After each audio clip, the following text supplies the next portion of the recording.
Well, I mentioned Lord Jamar, and there was a discussion at one point about whether or not Puerto Ricans played a major part in terms of establishing hip hop. And for example, one of my regular guests on here, Tariq Nasheed, who, his stance is with Foundational Black Americans. He did a whole documentary basically trying to prove that Puerto Ricans were around, but they were not instrumental in the building of hip hop. There it is. There it is. Yes, they was around. But no, they didn't. They didn't want no parts of hip hop. They didn't want to be a DJ because that's what it was, either a DJ or MC. Well, was it Charlie Chase? But this was after. This is 80s later? now. You're talking about the beginning. The You said 70s. the beginning, right. Okay. The beginning, they didn't want no parts of this because they didn't see themselves fitting in.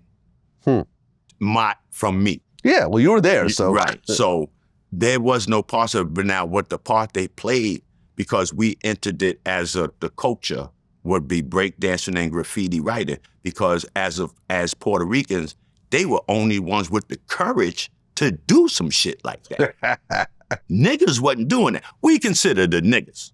We was the niggas. I was Busy B. Starsky, Kerry K. Rockwell, but to the Nicky Barneses and to the Guy Fishers and to the guys that was hustlers, big time dope dealers or gang members, we was niggas to them. Yo, go get them niggas and let them play in the park. Yo, tell them little niggas to come out. Yo, B, y'all get the rest of them little niggas and come on out. That's who we was. We wasn't Grandmaster Flash or the Busy Bee to our neighborhood. We was them niggas.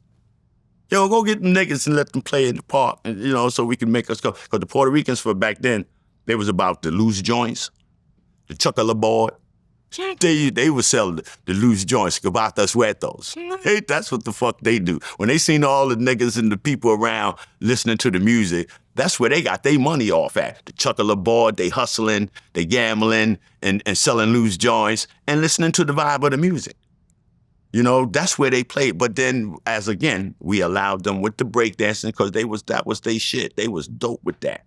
And the graffiti. You had some black guys that you had the Fays and the guys coming up, the Leos and the Lees coming up with the graffiti after they seen most of these guys that was Latinos and Puerto Ricans do that shit. So I always say the Puerto Ricans played a major part in our culture with the breakdancing, the graffiti writing, and the Spanish language. They taught us some of their language, man. Some of that shit we didn't know, wouldn't have never knew. You know what I'm saying? That they let us in on. And I go another step further.